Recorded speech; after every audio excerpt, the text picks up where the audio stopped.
let's get going. So welcome everybody. Our attendees are very quickly going up now. Welcome to Design System Discussions.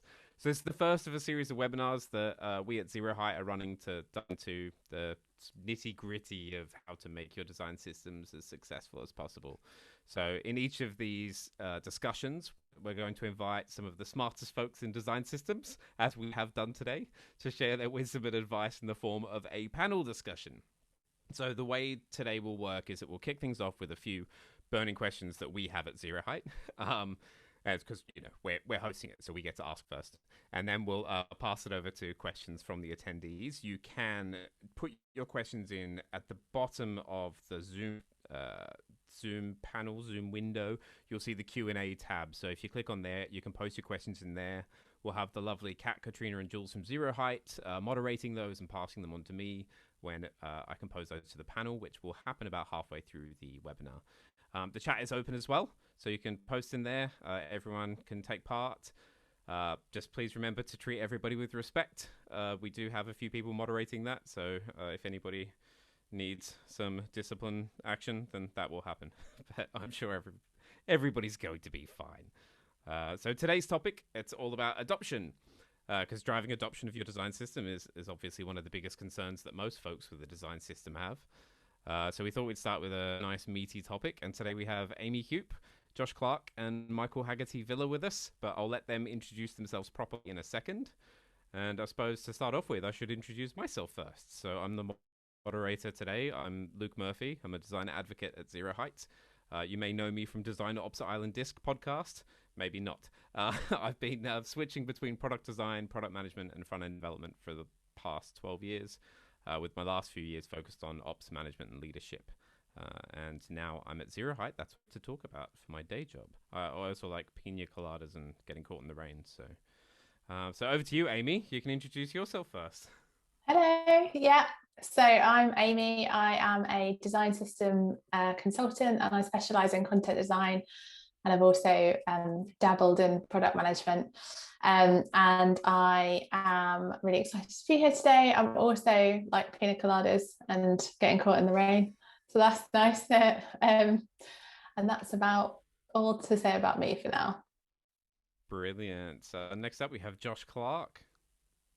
Hey there, what a treat to be here. Yep, I'm Josh. I lead an agency called Big Medium, and a lot of what we do is around sort of design for what's next, which is often about designing for emerging technologies like machine learning, but also increasingly kind of how to design. What process do you need? And as large companies are bringing design in-house more and more, kind of confronting this thing of, wow, how do you organize all these people to design by the same kind of laws of design physics? And so that's a lot of what we've been working on lately, is helping companies like United Airlines and Pfizer and Condé Nast, large organizations, figure out how to develop their design systems and make them successful. Just a few small organizations there. I'm sure nobody's ever heard of any of them.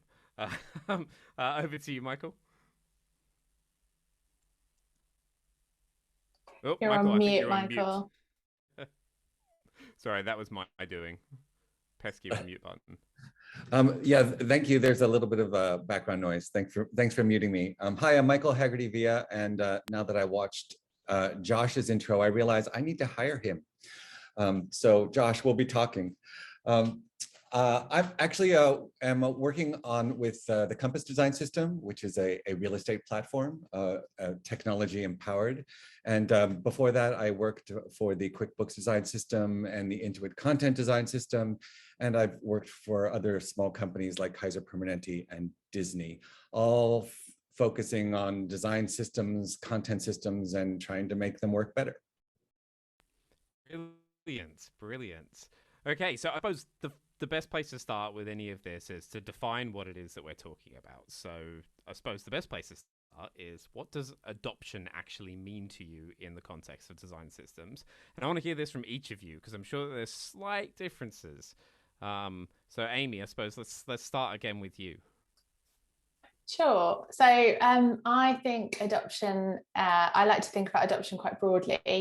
So I like to think about things like awareness and kind of usage, but also different levels of usage.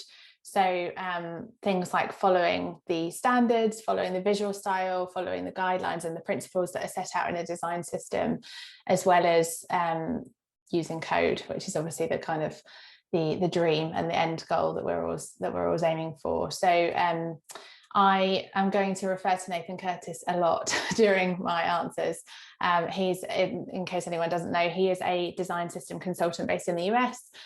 He's written pretty much everything there is to write about design systems, so gives the rest of us all a nice break. But he uses a model that I really like, where he talks about different levels of adoption. So things like planning and dependency as a first step, so getting teams to actually build in the design system adoption into their roadmap, and he considers that in itself a form of adoption. And then thinking about, are they following the visual styles? Are they using core components? And then ultimately, are they using the complete library? So I think it's helpful to kind of think about those layers of adoption and not just kind of focus on one thing. I also, can I just be really annoying very quickly? I realized I didn't even talk about the fact that I've actually worked on some design systems. I have. So just to clarify, I've worked on the GovUK design system, the design system for the BT group, which is BTE and PlusNet, the design system for Babylon Health, and now the design system for Springer Nature. So I promise I know a little bit of what I'm talking about. Amy is also fresh off of hosting the Clarity conference tracks. Very tired, very tired. So I suppose, okay, that was a good introduction to adoption, I suppose, from you. I suppose, Josh, do you have anything to add there? Yeah, I mean, Amy, I love the way that you put that there, because I think that it's recognizing that there's a life cycle to this, from just adoption, like you're saying, particularly, or awareness, I should say. There's sort of a life cycle for a design system user and sort of what they go through and how you think about that, as well as the maturity of the system itself. But yeah, I think ultimately, you know, like you're saying, it's about, is this actually getting used ultimately in actual production, or at least to inform product in the case of standards? I think one thing too, I guess maybe I would add as a layer to that, is that we also shouldn't confuse the means with the ends. The reason to have a design system isn't just to have a design system, is that there are actual kind of goals behind them. And we need to make sure that we're moving the needle on those goals. Are we building faster now that teams have reusable components? Is quality up? Is there better experience, better accessibility, better conversion, fewer bugs? And are we working better together? You know, is this design system working as a platform for collaboration among disciplines, which I would say, especially in large organizations, is the most important piece of this in some ways. Yeah, I think that makes 100% sense. And Michael, I suppose, do you have anything else to add in terms of how you see adoption? That's great. Amy, you can never quote Nathan Curtis too much. So thanks for bringing him in. He's a great resource, and his blog posts have been indispensable in our planning and what we do. And I also love that Josh just spit out a bunch of goals of what the design system should be: speed, quality, better experience, conversion, collaboration, coherence. We used to call it consistency. Those are some of the things we're working towards. We can't work towards any of those if people aren't using the things we've built, the code and the designs and the guidelines to bring it all together. We want people to use them, and our stretch goal with adoption is also not only to be aware and use the thing, but to contribute to it. So I'd love to hear some more tactics for how to make that happen as well. Ooh, contribution models. I mean, that's just getting me very excited now. So I suppose a good place to start as well, because I know Amy and Josh, your background is both sort of quite often being either parachuted in to set up design systems or to fix sort of existing design systems. And Michael, you've worked on a whole bunch yourself. I suppose, what do you see as like a common blocker to adoption? Because we've talked about what adoption is, but what is one blocker to adoption? And I suppose, you know, what would be some advice that you'd give to people to at least look at getting around that? I'm happy to. Oh, go ahead. No, please, Amy, you go ahead. Are you sure? Please. Okay. So I think the main one that I see is generally a lack of a lack of stakeholder buy-in, but specifically stakeholder buy-in to prioritize adoption against the delivery of product roadmaps. I think that's really important. So like time doesn't just appear from nowhere, and time has to be invested in adopting the design system. And I think a lot of organizations that I kind of work with and talk to want both. They want the product deliverables to happen, and they also want the design system to be adopted. And in reality, something's got to give. You do have to make some compromises, you have to make some concessions, and adopting the design system has to be built into the roadmap. So I think that's really, really important. That usually means getting kind of buy-in at a senior level, but also making sure that they understand that trade-off and that they don't think that that's just gonna, that, you know, it's just gonna happen. I think in the early days, design system teams can often kind of overpromise as well, and can kind of say like, we're going to make the adoption really easy, we're going to make it really smooth, you don't, you know, we'll allow you to adopt incrementally. It still has to happen though, right? So you can't just sneak it in there while they're working without them noticing. They are going to notice, you are going to have to do the work, they are going to have to expend some time on it. So I think that kind of recognition is probably the biggest barrier that I see. And I guess just a very close second to that is technical compatibility. So if the kind of landscape isn't set up for the design system, if people are all using different tech stacks, that causes all kinds of problems. And I think often organizations are sort of either unwilling or unable to standardize tech across the kind of the product teams. I know that's really hard. I know it's not a sort of straightforward thing to do, but I think teams have to realize that that is going to present a barrier to adoption. And again, it's something that has to be reconciled. It doesn't just magically get fixed. So I think those are probably the two main things for me.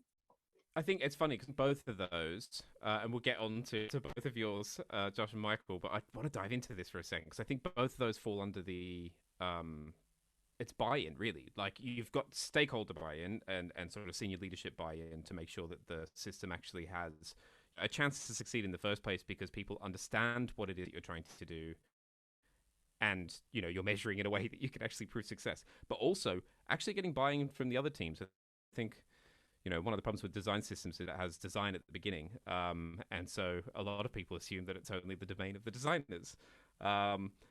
And actually getting engineering buy-in and understanding of the benefits that it can bring is such a big part of that. I suppose, you know, have you had any situation that you've had that having to actually go around and get buy-in because you brought in, you know, perhaps without that being set up in the first place? Yes. Am I on mute? No, you're fine. Can I speak frankly? At one of my employers, I spent about 18 months going around to vice presidents, convincing them to do a design system. And at that time, we called it a pattern library. And the experience was already modular. It would have made perfect sense. Eventually, at the end of the 18 months, I did get a yes, but it was constantly going at a level of, you know, at the time I was a lowly individual contributor. I was not comfortable talking to all these VPs, but I had to be going and making the case. And I'm happy to state that that organization now has a robust design system. I'm excited that has happened. But sometimes the buy-in conversations need to happen at that very high level, as well as at the technology level with the engineers who are doing the code and the designers who are in there in Sketch and Figma from day to day. No, I mean, I think sort of like really put our circle on this sort of the two areas. There are technical challenges and there are people challenges. And let's face it, people are like a million times more complex than the technical challenges in a lot of ways. Not to diminish the technical challenge of this, but often we talk about the design systems and we think about them in terms of the assets we're creating, the design library, the code library, the documentation. Those are the foundation of it. But ultimately, when we're talking about adoption and we're talking about use, it is about figuring out people. And so a lot of this ultimately boils down to trust and authority. I mean, design systems are about trust and authority, and ultimately become a platform for collaboration. And so you need the alignment of all the people who contribute to product, designers, developers, product, and business. And business, of course, are the folks who are paying for the thing. And so everyone there has their own kind of consideration. And, you know, Luke, you mentioned sort of it's too bad that design plays so prominently in the name of these things. My colleague and collaborator, Brad Frost, says that a lot too. It's like, these are not about just design. So it does require this kind of collaboration and understanding what the incentives and needs are for each of those groups, whether they are technical or what their imperatives are. And a lot of this, Amy, like you were saying too, is that, you know, most of the organization doesn't give a crap about a design system. They're trying to make products for people, and how does this move that forward? And I think particularly when you're making the case for a design system, it can look like a cost center. You want to make some internal set of tools. How does that sounds like that's going to get in the way of our roadmap?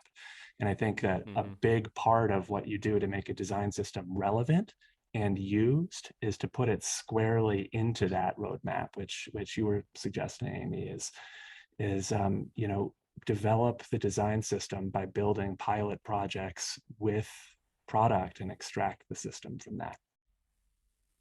Yeah, definitely. I mean, it's okay. So I want to actually go back to contribution models because we didn't mention them before, and I know I'm jumping around a little bit, but there's so much I want to cover. So I mean, contribution models I find really interesting because they seem to be a really key part of, you know, adoption. It's because it's not just about people using your design system, it's about people actually contributing at making a living thing, right?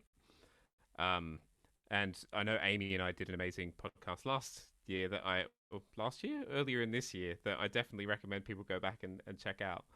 But I suppose what are the steps that you'd sort of take to set up that sort of effective contribution model if you're sort of just starting out?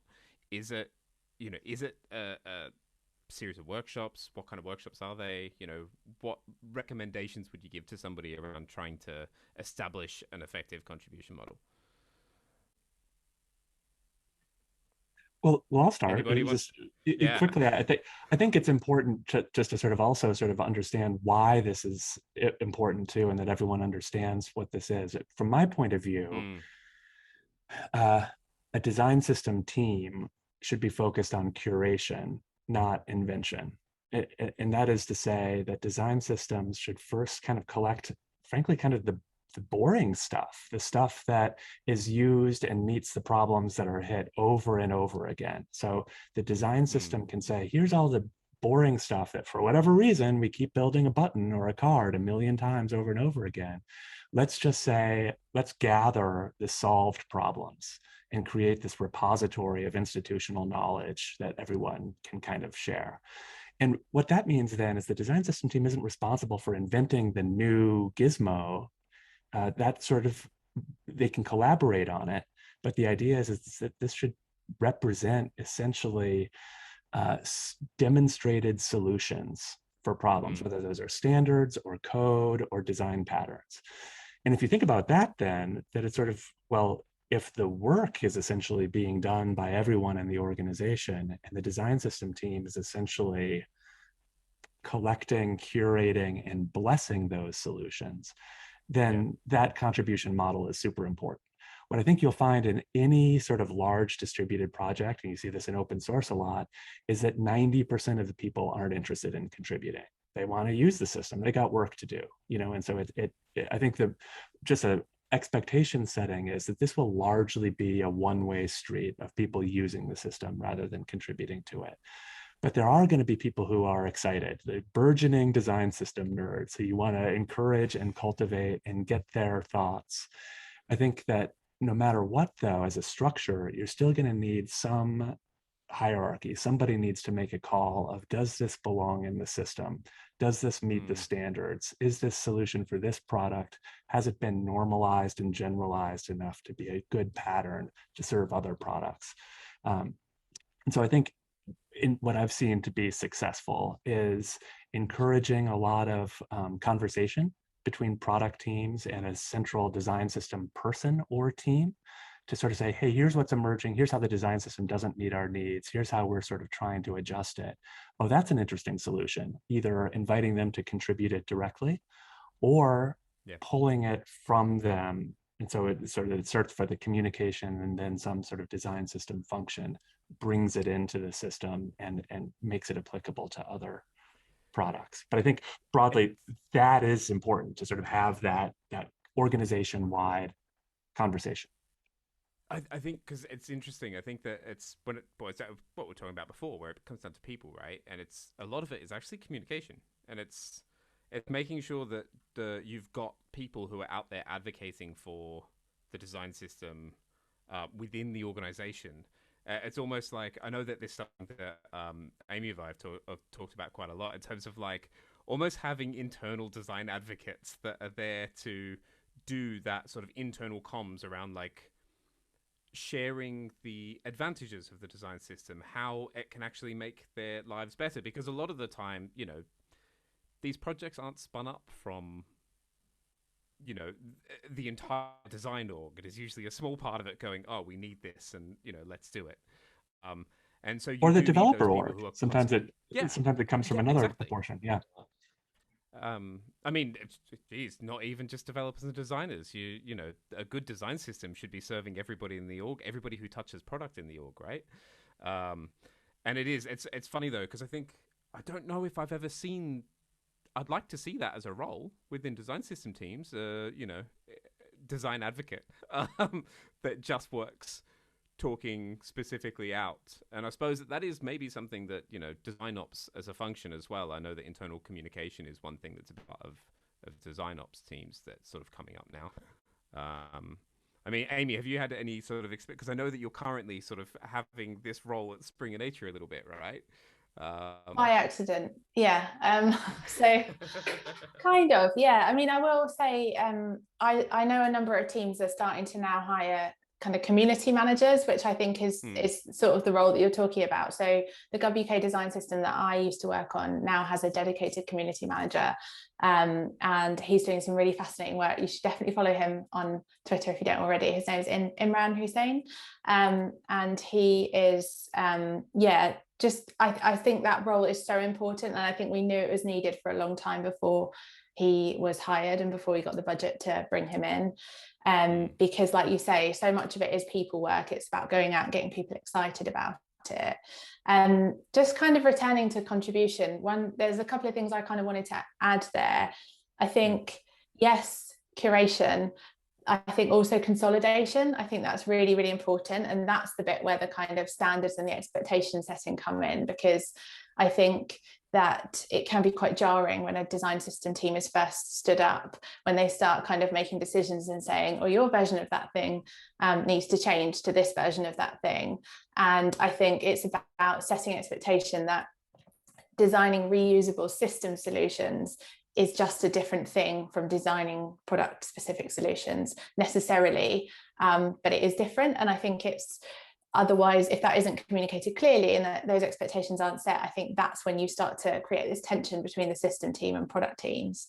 And the other thing I just wanted to say on contribution was, in my experience, one of the kind of biggest lessons I've learned about contribution is you have to almost treat it like a different thing in the early days from how it evolves later.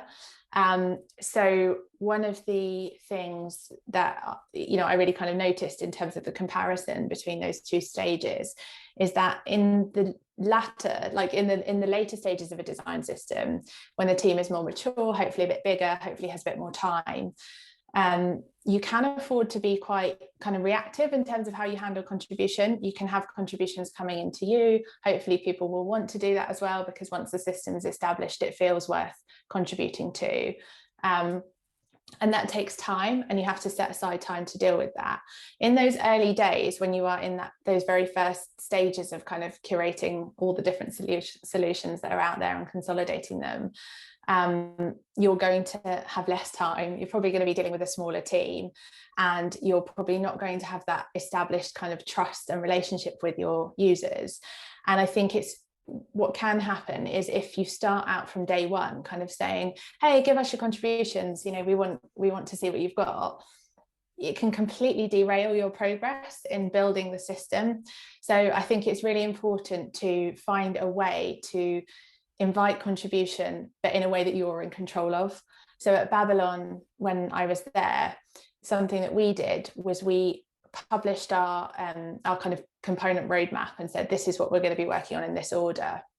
And then we ran these kind of weekly open forums called Atomic Thursdays, because you have to call things like that in design systems land, where we would just invite people along and we basically share our progress on the component, ask them to bring examples, any relevant research that they've done, and would just kind of facilitate an open discussion. And then at the end of it, we would come up with a list of action points and tell them, like, based on your feedback, this is what we're going to do. So it was kind of open contribution. It was getting lots of feedback from lots of different places and being clear about the fact that that feedback would be taken on board and would be actioned. But it was just much more manageable for us than trying to deal with people going, hey, have a checkbox, hey, have a header. You know, it's just, it doesn't, in my experience, that really doesn't work, especially for an early stage design system team. I love that. 5 o'clock. I love that, thinking about contribution, not just as like contribute a finished component or a finished piece of documentation, but just as feedback. I think you're totally right that one way to think of product teams is as people who are sort of giving you, each of them, a partial set of requirements and acceptance criteria of we need this to meet these business needs. Yeah. And it's not a complete set, because somebody else might need something to do something else, some pattern to do something else. But I think it's a useful way to think of it. Yeah, and also expertise, like not just kind of requirements, but also saying, you know, when we tested this thing, this is what we learned, and this is what we came up with, and this is why. I think giving that kind of forum for them to have their say on that, I think is really, really important. But yeah, I just think that something I feel really strongly about is contribution is so important with design systems, but it is secondary to consumption. Like, teams using the system is much more important than teams contributing to the system. And sometimes I think when you get really kind of focused in on contribution and how you can create a great contributor experience, if you're not careful, the consumer experience can suffer. So I think it's about sort of making sure that you're still, you know, retaining your kind of focus on that. Gatekeeping. Really, yeah, I think that's a really good note as well. Also, I'm aware that we're coming up to the audience question time, but before we do that, I just want to slip one more in. So this one, I suppose, Michael, if you've got anything to say about this one, I'm really interested in design system team placement and structure, especially. There's a lot of chatter in the community at the moment about federated versus centralized and the advantages of each.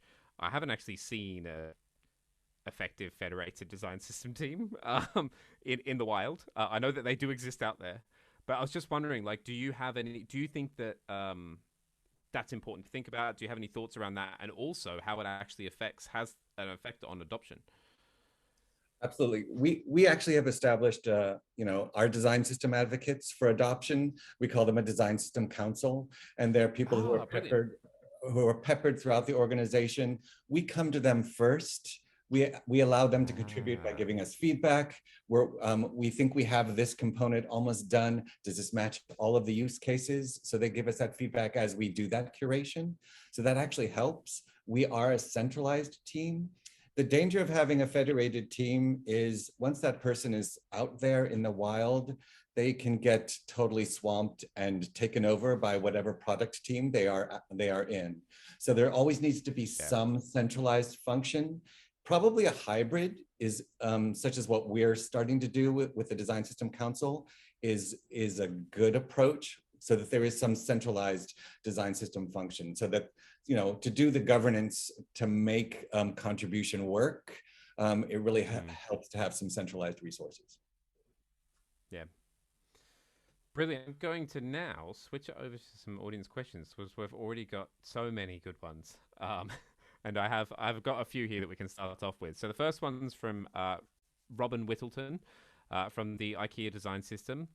So they're having sort of no problems with adoption that they know of, but it's that they know of that's the problem.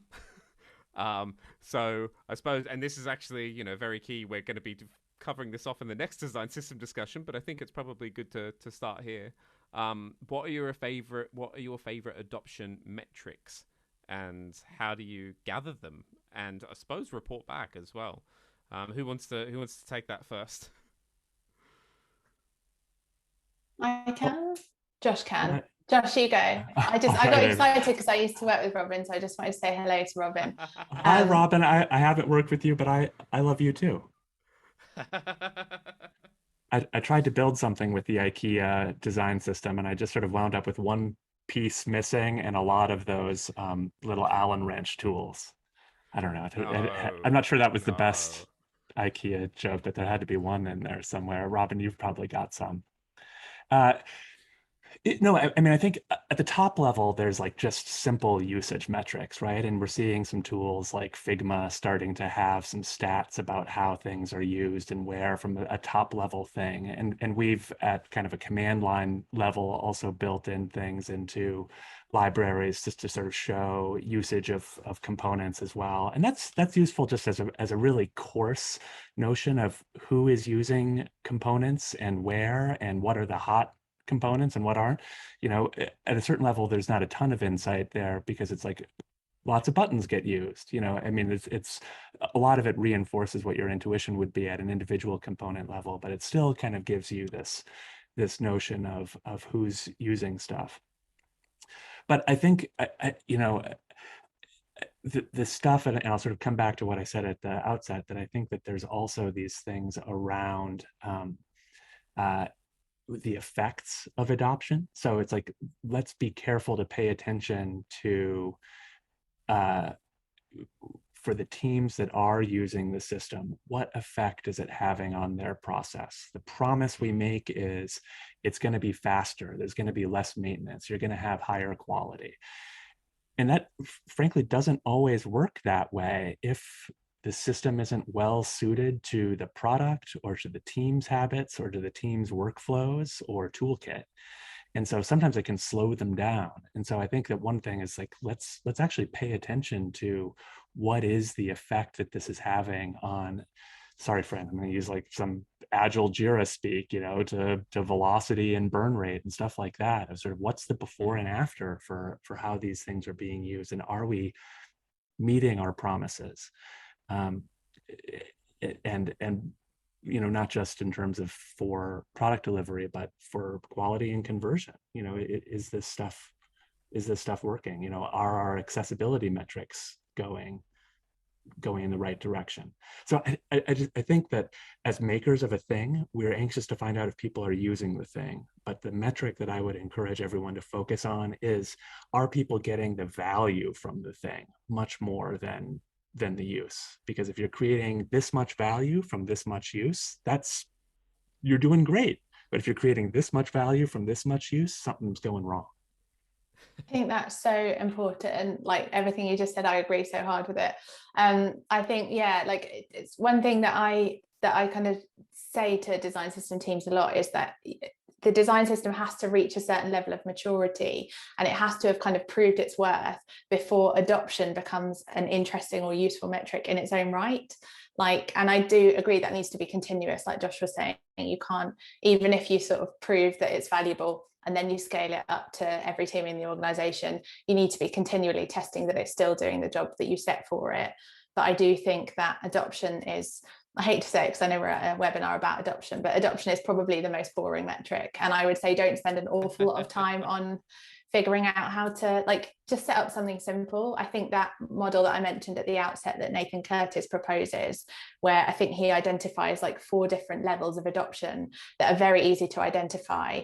Just set up a big spreadsheet with a list of all the teams in your company and populate it as they kind of move through the different levels of adoption. I don't think spend an awful lot more time on it than that, because of what Josh was saying. You really want to prove the value and the sort of richness of the system. I think that's the thing. It's like actually thinking about the human impact of this, right? I know that one of the other ones that we've seen in the past is team happiness, which is one that I think that everything you're saying makes 100% sense. You want to make sure that it's actually affecting the people's work who it's supposed to be affecting, but also it's like if this is making everybody move 2% faster, but it's also making their jobs a living hell because the way that they're interacting with the system is horrible. So is this actually going to help? Because you may get faster delivery, but you may also then also have a staff retention problem. So I know that, yeah, team happiness and even if we're using awful measures like NPS or whatever for your users, then but it's another part of the adoption matrix, I suppose. Yeah. And who's using it? I mean, is this being used for a team or product or feature that is super relevant to the company, or is it being used at the fringes? And I mean, I think that particularly for large companies, you'll see that can make a huge tipping point difference. It's sort of like, are you building the system at the biggest point of leverage for the company? Yeah, and I think that's also critical. Like I can't remember who it was, but somebody said something really good at a design system conference a while ago, I want to say last year, which was something along the lines of, what are you going to hitch your wagon to? So when you're thinking about adoption and you're thinking about measuring it, don't try and do everything at once. Like, think about which are the teams that are really going to create value and are going to create an impact if they're using the design system. Where's it going to have the most impact? And that might be a new team that can sort of fully adopt the system straight away without too much kind of resistance or any obstacles, but it also might just be a really strategically important product. So I think, as well as thinking about, yes, it was, sorry, Jenny is saying, Jenny has posted in the chat, I'm so sorry, I have no idea how to pronounce Alex's surname, so I'm not going to attempt to. Alex from the Atlassian design system, maybe another design system now. Yeah, Scoogs. That's much better. Thank you. Yeah, so I just think that's definitely something to consider. Think about the kind of the relative importance of different products consuming the system as well. Definitely. I suppose on a similar note, we have another question from Paula Gerard. So they've just launched their design system and they're thinking about organizing adoption meetings internally with all of the designers. So what topics do you recommend dealing with in those spaces? And I suppose on the flip side, are there any that to avoid? Let your audience and your community drive those discussions. Oh, am I on mute, or are you hearing me? No, you're not on mute. You're fine. Because I think they have a lot of questions that they've probably already surfaced them through Slack or whatever other communications, and have those discussions come up naturally. And we're doing that right now with our training sessions. The community has raised questions, and we're going to help them work through them with us. So definitely talk to your community about their needs and what we can help with. Sometimes it might not necessarily even be a design system thing. It might be just coming together to work out a design problem and seeing how the design system components and pieces can help. Yeah. I love that. It's like thinking about the design system as a product and really sort of putting on your product hat, that you have customers. And I will also say you have a really faceted audience of customers from all these disciplines we've already been talking about, of design, development, product, the people who are paying the bills. And you got to listen carefully to each of them if you're meeting their needs. If you don't meet all of their needs, the whole thing collapses in and of itself. It won't succeed. It's funny because I feel like I've spent the last 2 seasons of the podcast talking to folks around like how to solve design ops and design systems problems. And every answer is treat it like a product and do your standard product process for this. It's talk to your users, find out their problems, try and address those problems. It's funny because I feel like maybe I just need to shut the podcast down and just put a big page that says, treat it as a product. That's it. Anyway, so we have another question from Diane Larson here, which goes back to what we were talking about before about sort of standardizing the tech stacks, and that can be a blocker.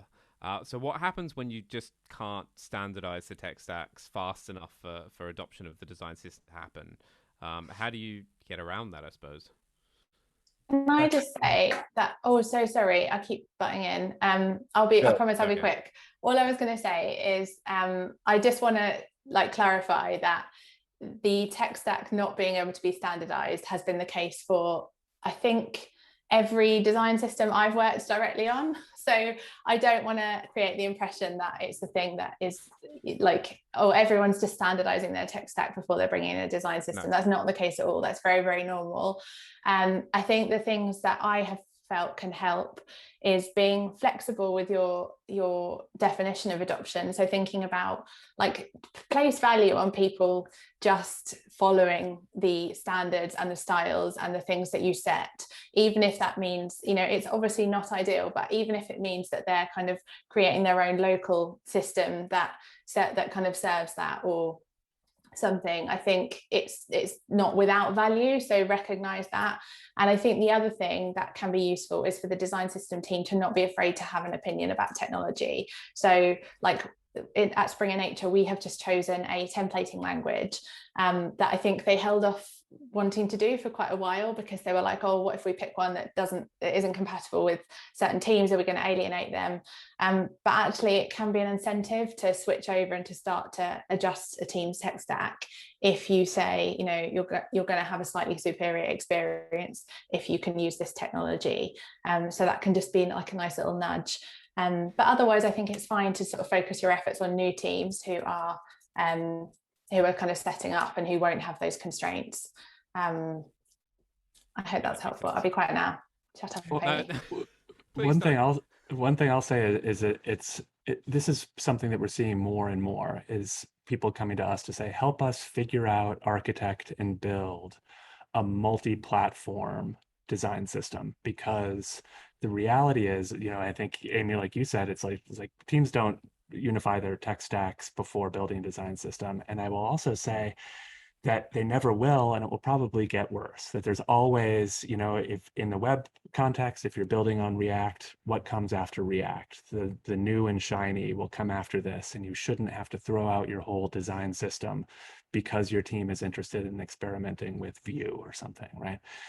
So one thing is it's just this is real and growing, and it's something that the design system community has to happen.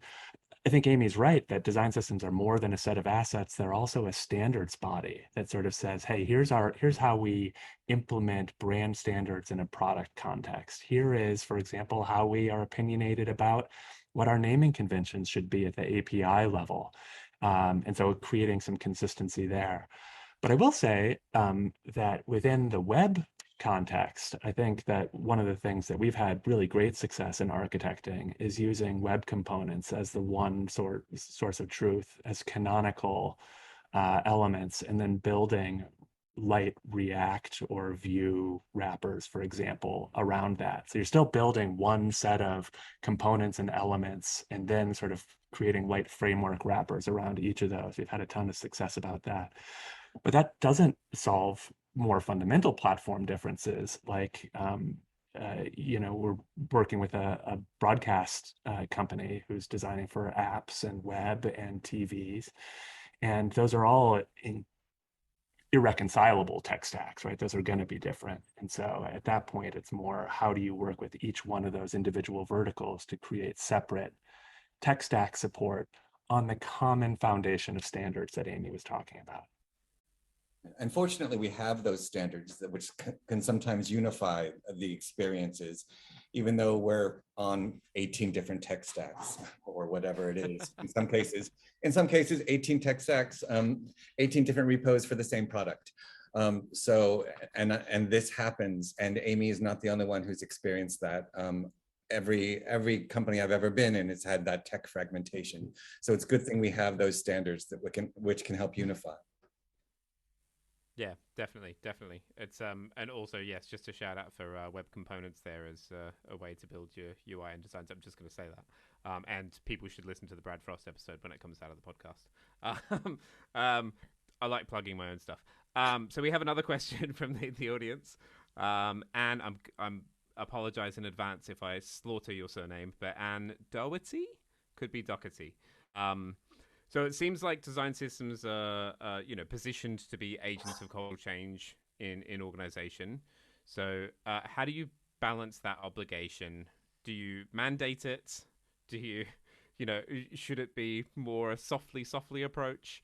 To change culture against the tendency for folks to look at design systems as the design cops. We don't make laws, we make guidelines. And we have conversations, we don't police. So I think that's how we get out of being the design cops. And we actually want people to break the system. We want people to innovate and go out there and experiment on things. Hopefully they can use the system as a foundation to build on, and then maybe innovate and bring what they come up with back to the system. So we try not to be that voice of cruel authority, but we try to be authoritative in sharing our standards. Yeah. Anybody else got anything to add on that one? Just quickly, I think that there's sort of two flavors of authority, and one is the kind that's sort of like, these are the unchangeable laws. You often see like brand organizations in the company have that sort of thing of like, these are our colors, you can't use any other colors. And so there's some sort of baseline standards and foundations that the whole thing has to be built on, and that people have to understand are just fixed, and that is sort of a top-down thing. But then there's the kind of authority, I think, Michael, that you're talking about, which is the thing has authority because it's just so freaking useful, that it's like it makes my job easier. I'm faster and better when I use this system, and it fits my tools and workflow and process and job requirements like a glove. And that's hard to do. And that takes a lot of sort of subtle understanding of what those workflows are or how they change throughout an organization or from team to team. But it's like, ultimately, the system has to work by making the right thing the easy thing, and vice versa. I do know one of the things that I've seen in organizations that I know, haven't worked in myself, but I love the idea of these authoritative figures within the craft of design. So your leads, your principals, your staff designers, and I love that this is becoming a thing as a way of like championing what is good design within the org and sort of leading that charge. And I know that Wise in London have a principal designer that sits within sort of the product teams, and they have a principal designer that sits within the design system team as well, who is it's like that figurehead. And it's like, I know that you shouldn't need it, but sometimes it's good to just have that, figurehead that is the person who is, leading the charge and can be the person that people can up to have that kind of authority. Because I don't know, I feel like sometimes design systems teams do get thrown in the corner a little bit and siloed off, and don't have the authority that, a lot of other design systems teams can have. They go for either just the annoying people in the corner, or they're the cops, right? Is what is a common way of looking at it. And I don't know, I liked that idea of having that, senior leadership, sort of craft leadership person actually sitting within the design system team. Anyway, I suppose we've got a little bit of time left, and there was another question here that I quite liked, and I'm curious to see what people think, from Jade Solar, I believe. How does content design come into play in design systems? And I know this is one that's going to be close to Amy's heart. So Jade is a new content designer tasked with creating voice and tone guides, and overwhelmed seeing all the design system components. So I suppose, where do you start as a content specialist? Oh my God, you've got the best job ever, is the first thing I'll say. I feel so strongly about content design and design systems. I just published a blog about it yesterday, so please go read that as well, because there's a lot more in there than I'll get to say now. But I think that a few things. One is, I think it's so important to try and integrate content design with design systems as early as possible, because language is part of your system, and language is part of your user experience as much as the visual design and the technical implementation, and it needs to be treated like that. So I think as early as possible is one way that it should be incorporated. Yes, I will share the link. Sorry, I've got the chat open. I don't know why, because it's so distracting. I'm going to shut it away. The other thing is, I think there are different levels that you can incorporate content design. But I think that it's really important to treat it as part of your kind of design standards and design guidelines. So all the things that you're doing to try and distribute your design guidelines, do that for your content guidelines. So if that means including it in the code for certain components, do that. Like, think about the constraints that you need to have for your content in components. That might be things like setting character limits, like minimum, maximum character limits as part of your component code, thinking about kind of things like localization, internationalization, if that's a concern for you, like how a component's going to react when you put different bits of content into them. Can they kind of flex to different languages? And then when you document components and you provide guidance on implementation and usage, include content points in there as well. Don't just make it about the sort of visual, like the visual standard and the technical implementation. Think about content rules. So button labels, make sure you talk about those, what makes a good button label, and use, I cannot stress this enough, try and use real examples of content in your component examples. So I haven't got a lot of time for design systems that go kind of like error message goes here or button label, you know, like actually show people. Yeah, lorem ipsum, just no, definitely not lorem ipsum. So yeah, I think definitely have a look at ways that you can kind of not just explain your content standards, but also demonstrate them through examples and things. So much more to say about that. I don't know if that's useful, but yeah, very important. I think the final thing I will say is that I think design systems need to be a kind of embodiment of your content standards. So there will be things like your voice and tone guidelines are not something you can sort of neatly package up and distribute within your components, but your components can embody and propagate those voice and tone guidelines and make sure that they're following language rules that are consistent with those. Now I'll be quiet. And also be aware that there are some specific content patterns that you as the content designer or content strategist own, such as how do you write that email? How do you write error messages? The strategy for doing those things, those reusable, repeatable content things that we do over and over again, those can all be in your design system. And that is like a stretch goal for content design and design systems. One sort of quick thing just to build on is I think that what we're observing here is true not just of content strategy and voice and tone, but there's sort of a series of adjacent disciplines to kind of interface design that the design system, I think you put it beautifully, Amy, needs to embody.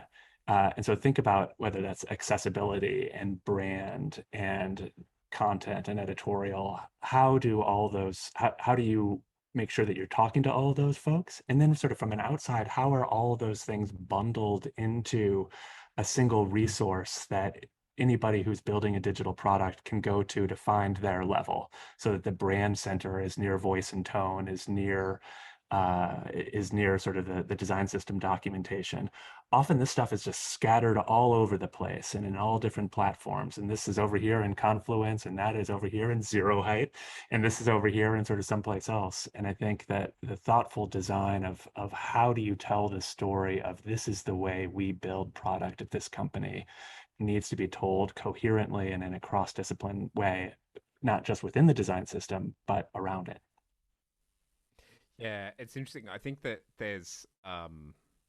there is this trade-off that we make with that issue specifically, in terms of you want a coherent narrative for what you're trying to tell people, but you also want to present that information contextually, which goes to what Amy was talking about making sure that you're actually packaging this in context of when the people are actually looking at, say, individual components.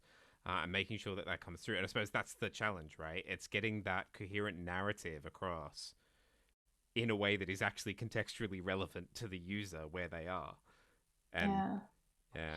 I would love to see, I have a whole unwritten TED talk about this, but I would love to see design systems start making more use of kind of structured content, and, you know, using something like a headless CMS to publish guidance into different places, because you do have this kind of complicated Venn diagram of, like Josh was saying, those adjacent disciplines.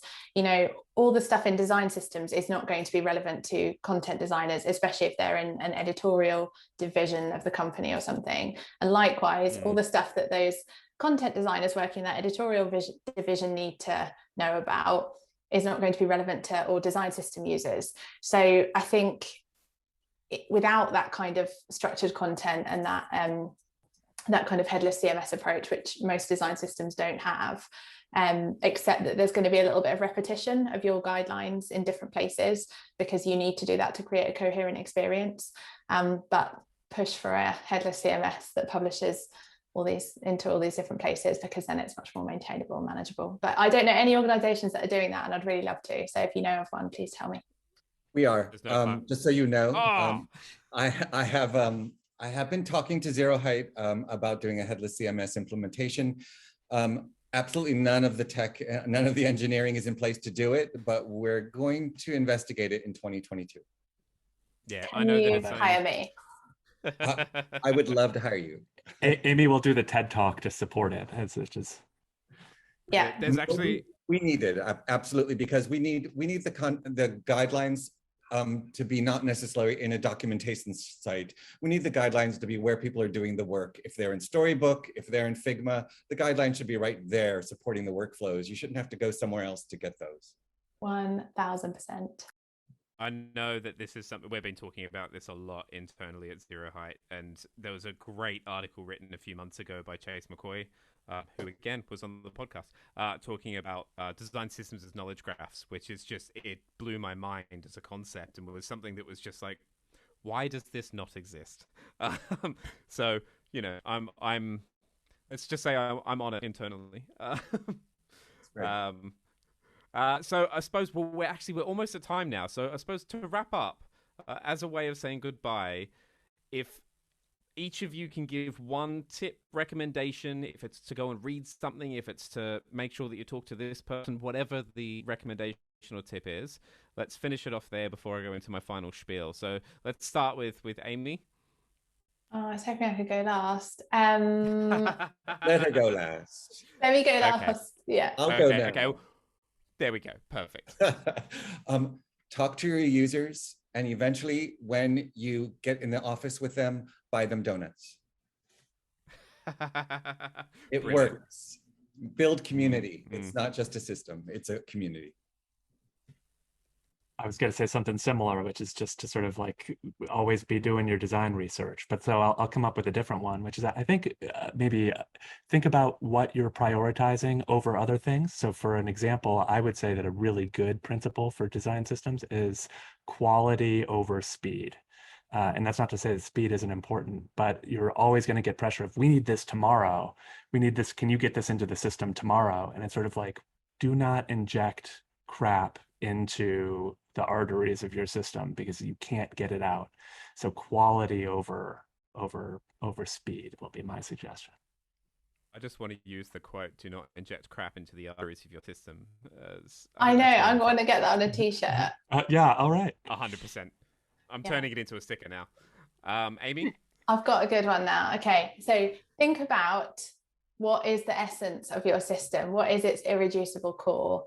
And hold everything else loosely. So all of the artifacts of your system should be able to change, but the essence of your system and its irreducible core should stay the same. So don't get too attached to your pattern libraries, your like design tools, your implementation, your code libraries, any of those things. Just hold them all very loosely and think about what is it that you ultimately want to achieve. And that's probably something to do with people, and ignore dogma, because people talk a lot of crap and a lot of it isn't true, and all of our design systems are messed up in one way or another.